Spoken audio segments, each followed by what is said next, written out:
it's the coach. This is the NFL on EA Sports. Straight ahead, we've got a good one in store between the Oklahoma City Nighthawks and the Portland Lumberjacks. I'll be back with you again with scores around the league at halftime. But kickoff right around the corner. And standing by to call the action, here are Brandon Godden and Charles Davis. All right, Coach, thank you very much. It's the National Football League presented by EA Sports.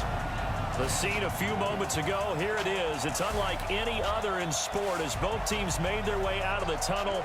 These folks are fired up as their guys are ready to do battle between the Oklahoma City Nighthawks and the Portland Lumberjacks. Along with Charles Davis, I'm Brandon Godden. And Charles, we look at this Portland team entering play.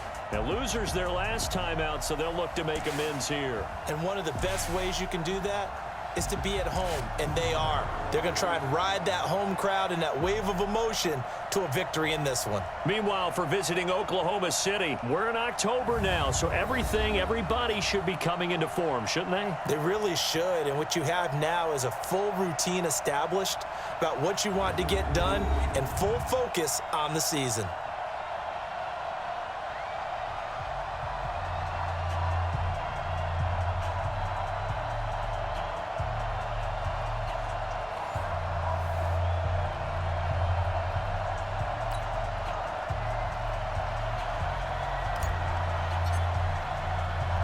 Set to go now in Week 6 of the NFL season, and we are underway on EA Sports. This is fielded a couple yards deep. And it's a pretty good return here as he'll get it up to the 29-yard line. So out comes this offense to take over for the first time. And a glance here at their quarterback standing 6'3". And what I'm looking for from him today, the things every quarterback is looking to do. Lead his team to a victory. Doesn't matter whether he's throwing it, running it, handing it off, however he has to do it, as well as exhibiting some leadership, that's what he's trying to accomplish. Now Taylor. Going to throw right side here, complete. Right off the bat, it's a first down to start the drive, 12 yards. That's the number 2 receiver in the NFL in terms of yardage, and tell you what, a few more plays like that, he won't be number 2 for long. Well, that's what often happens when you have competitors running around the field. These guys know where they stand in relationship to yardage, totals, numbers, the whole deal. And let's face it, all of them, they all want to be number 1. And he'll be taken down across the 50 at the 45 in enemy territory. A good gain of 14 there, and it moves the chains. Back-to-back good plays have them on the move on first down. Hey, we got to get to the ball, team. We got to get to the ball. Off the play fake, here's Taylor. And he finds a man with a crossing route. And he'll go out of bounds inside the 15-yard line. Over 30 yards there. And first downs on 3 consecutive plays now. Well, things are looking pretty darn good on this first drive, aren't they? Came right out, set the tone. This time with a big pass play. And if the peek behind the curtain that they gave us or their game plan, I don't think that's going to be the last one we see. I think you're exactly right about that. So how about this for field position after the big play? Inside the 15 now as they come up on 1st and 10. On first down, they'll run with Hunt. And he's going to be taken down here with a penalty flag on the field. Holding offense. So a decent gain, but all for naught on the penalty. It's too bad, isn't it? They were feeling pretty good about it. The only people celebrating, the guys who just gave up that play. So following the hold, they're in a bit of a hole here with a 1st and 20 on the counter. Hunt. And he'll get it down this time to the 17. And that's a gain of 6 on the first down run.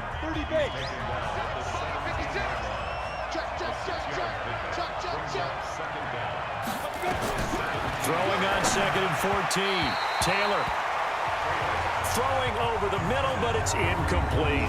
Kareem Hunt is running back, the intended receiver. But now it's 3rd down.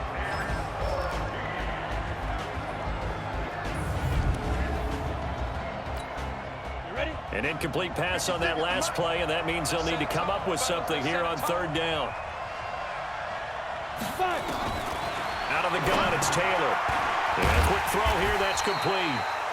And they're going to drop him well shy of the first as he can only make it to the 11. The completion good for only 6, and that'll bring up 4th. They didn't get the first down, but I have to say I do like the call. I like what they were trying to do. Try and hit your receiver on the run and see if he can pick it up, keep it on his feet, get a little rack yardage. Yeah, but a nice job defensively to get to him and keep him short of the first.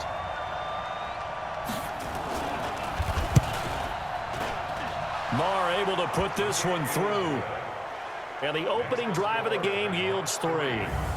Well, after marching down the field, only getting 3 there, kind of feels like a win for the defense. And it does. They'll go to the sideline feeling a lot better that they didn't give up a touchdown after the march against them. But if I were the offense, I wouldn't hang my head over that one. That's a good drive, and 3 points were put on the board. After the made field goal, Marr back out there to kick it away. This will be fielded at the 8. And a good effort on the return there. Gets him across the 30 to the 33-yard line. So out comes this offense to take over for the first time. And leading them out there, we get a look at their 6'3" quarterback. What I enjoyed this week is that you asked to talk to his offensive center before the game and find out a little bit more about him and what the relationship is, and that was a pretty positive story, wasn't it? Yeah, and really what I took away from that is just how it has permeated throughout the entire offensive line, the relationship they've had. It's really a group that's in sync. They care about him. That's the thing. They really care, and when you care that much, you're going to play that much harder for him and give a better chance to lead the team to wins. Now, meanwhile, a pass that should have been intercepted, but it winds up falling incomplete.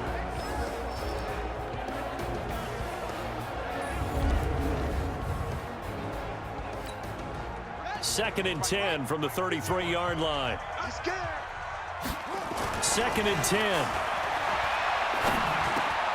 Oh, he's got a man wide open, complete.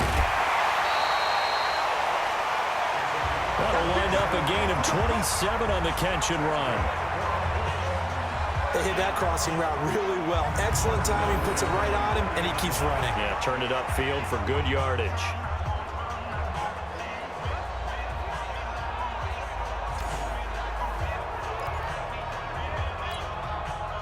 So on the other side of the field now, it's 1st and 10 as they've got things rolling on this drive. He's going to rifle one deep left side, and that'll wind up incomplete. Trying to give his man room to run under it, but it's 2nd down. Time for a look at our starters here on defense. Against the pass, they're hoping to trend in the opposite direction because right now they're ranked number 26 in the NFL. They're in the bottom 10 in the league. I mean, when you look at their talent, you would think that they'd be much better. Overall, I don't think there's any question you'd have to say that they've underachieved. After the incomplete pass, here now is 2nd and 10. And he gets this down inside the 35 before going out of bounds. Despite the blitz, they're still able to pick up a nice solid gain. The disadvantage of blitzing often alters the normal spacing and run fits and leaves creases like they were able to exploit right there. And inside the 20 before he's brought down. That one a 14-yard play, and it keeps this drive moving. If you make the stop there, maybe you hold them to 3 on this opening drive. They didn't get the stop. Yeah, new set of downs now. Now you're worried about, just as you pointed out, not just giving up 3, possibly giving up 6. Let's see what they decide to do here because they've got to change up what they have been doing. It hasn't been working. And stopped a few yards shy of the goal line at the 3. Another nice gain. That's now 30 yards between those last 2 plays. I do believe we'll see a little bit more of this as this game progresses because when you can have that type of a gain in the middle of the defense, it hurts them in so many ways because most teams like to be strong down the middle. And if you can sting them there, that'll open things up for you on the outside as well. But that's where their big tight end, is so good, that middle third, the seam routes, the in routes. Yeah, you're right. Probably see more of that. Yeah, it takes a lot of courage and fortitude to go in the middle. And he will have a touchdown. It's their quarterback with touchdown number 12 on the year. And his guys have taken the lead. He continues to show at this level that he can not only pass for touchdowns, he can run for touchdowns. Not the first time we've seen this because this young guy, he really makes it happen. So what that tells me is the book on him has to change. You got to now plan for those legs as well as him throwing the football. Extra point safely through, and that makes it a 7-3 lead. So that winds up a 7-play drive all told, and it ends with a 3-yard scoring run.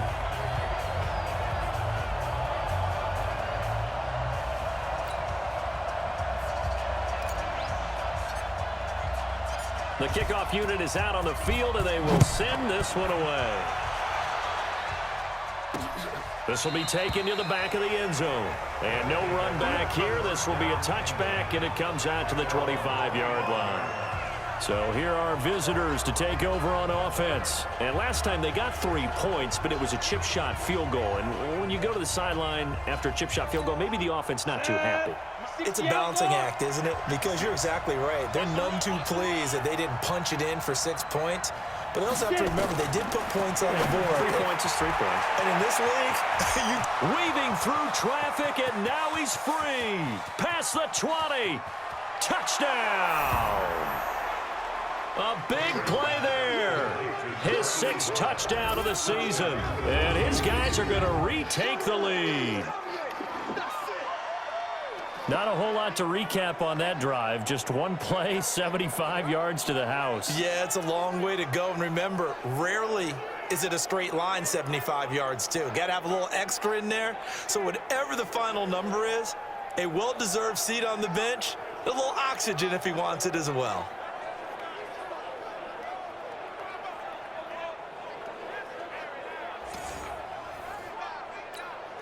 Brett Maher on for the extra point.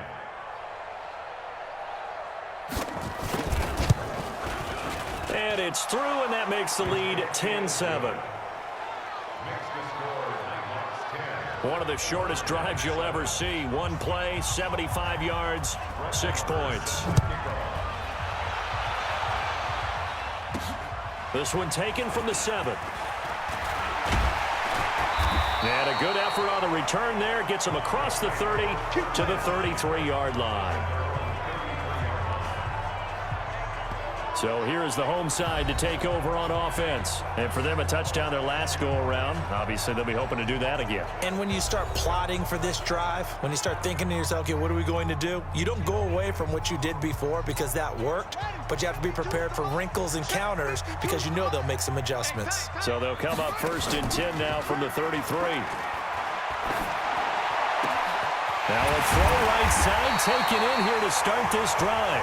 And they're going to have this across midfield and inside the 45. 23 yards on the play.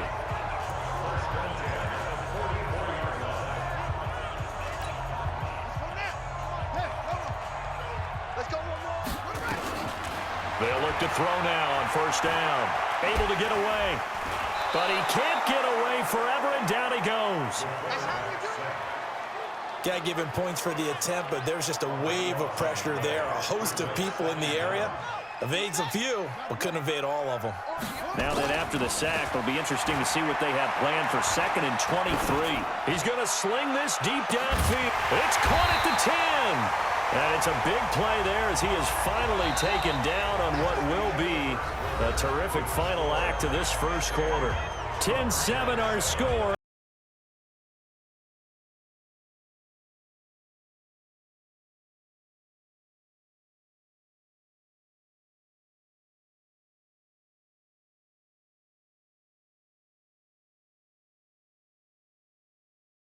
Up. Here's 1st and goal from just inside the 10. They'll try the left side. It's Perez, and they'll get this from the 8 to the 5. Pickup of 3. And that's one of the reasons you like to blitz even on rundowns. It confuses the blocking assignments. It doesn't allow those offensive linemen to get up to the 2nd level. And he is going to be stopped cold behind the line of scrimmage. Partner, I know we're in a goal-to-go situation, but my goodness, think about running the ball here. Not even a thought, is it? Defensively, they're in a prime spot. And I think the defensive guys are probably expressing themselves to them as well. And he gets into the end zone for the touchdown. From 8 yards out. And his guys have once again taken the lead. Certainly there are good things about quick strike offenses that score fast.